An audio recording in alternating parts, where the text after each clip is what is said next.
Salut tout le monde, je crois qu'il est temps de vous présenter mon Specialized Epic Hardtail. Ça va faire bientôt un an que je l'ai. Je suis arrivé aux 3000 km. Je vous ai déjà proposé la présentation de mon Rock Rider Race 940S au bout de 3000 km. Pourquoi déjà j'ai un Epic? Les retours étaient bons en termes de confort et je voulais avoir un semi-rigide, m'en servir l'hiver, permettre de reposer mon Race 940S. C'est vrai que dans le nord c'est pas forcément très accidenté ou surtout très vallonné et donc il n'y a pas forcément besoin d'avoir tout suspendu. Je voulais avoir les deux et puis j'aime bien avoir les sensations aussi, ça tape plus.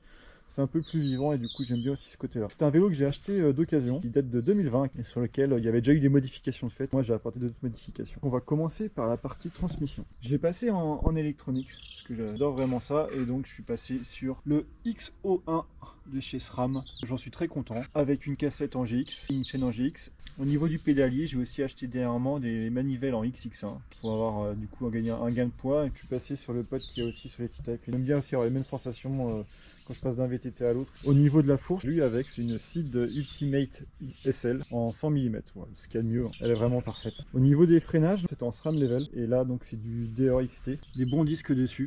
Au niveau du freinage, c'est parfait, hein, rien à voir avec les SRAM Level. Au niveau du poste de pilotage, j'ai changé dernièrement, j'ai mis le même que j'ai sur mon Race 940S, c'est un combo cintre-potence synchro, donc synchro qui est la marque d'équipement de Scott. On va en gagner quelques grammes, mais c'est pas ça non plus qui va tout changer, mais voilà, en tout cas moi j'aime bien aussi pour le look. Au niveau de la tige de selle, donc je suis aussi sur une tige de selle carbone, donc ça c'est une que j'ai récupérée d'un ancien VTT. C'est du Rock Rider, c'est combien déjà, c'est 27,4 et alors que ça normalement c'est du 30,1. J'écrirai les vraies mesures, j'ai pas retenu. Du coup j'ai acheté un réducteur, comme on peut voir j'ai acheté ici un réducteur. C'est juste parce que j'avais cette tige de selle, ça m'a limité d'en avoir acheté une. Plus le diamètre est fin et plus on a de flexion, donc c'est aussi pour le confort.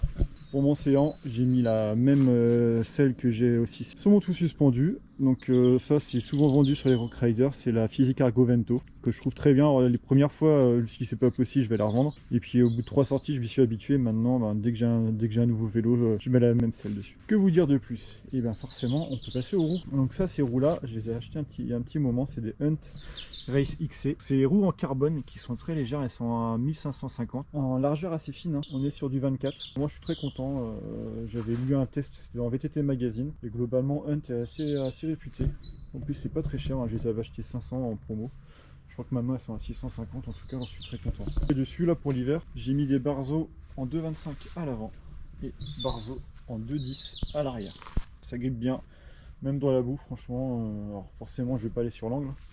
Mais moi je trouve que c'est vraiment très satisfaisant. Ice Saver, comme vous pouvez voir, moi je suis pas totalement satisfait, hein. Je vois beaucoup de gens acheter Ice Saver, du coup je l'ai acheté aussi. Mais au final je suis quand même très boueux à la fin dans le dos. Et à l'avant aussi j'ai un reverse truc classique aussi qu'on attache, hein, sur les fourreaux de la suspension. Pédale, moi je jure que par les Crank Brothers, alors je prends les Better. Celle-là elle était grippée, il y avait une pédale qui était sortie de l'axe. Donc j'ai acheté le kit de remplacement de déroulement. J'ai trouvé une vidéo qui explique super bien. C'est reparti pour plusieurs milliers de kilomètres. Je suis en feedlock, toujours, pour mes bidons. Je trouve ça aussi très pratique.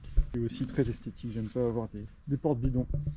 Donc j'en suis très satisfait. Moi c'est toujours un plaisir de le prendre. Quand je passe sur tout suspendu, ça fait à chaque fois un gros écart parce qu'il est plus lourd, donc forcément j'ai un peu moins de rendement. Par contre en confort il n'est pas le même, mais j'aime mieux aussi quand ça tape, avoir ces sensations, quand ça tape dans les bras. Je me vois pas me passer du coup de ces deux vélos. J'aime bien pouvoir changer en fonction du terrain et en fonction des sensations que je souhaite avoir. Je trouve ça quand même assez confortable, même si ça tape pas mal. J'arrive quand même à bien descendre avec sans trop de retenue. Je suis vraiment très satisfait. Petite déception que j'ai, je pensais avoir acheté un cap de 2021. Je voulais aussi passer en T-Type, avoir les mêmes ressentis d'un vélo à l'autre.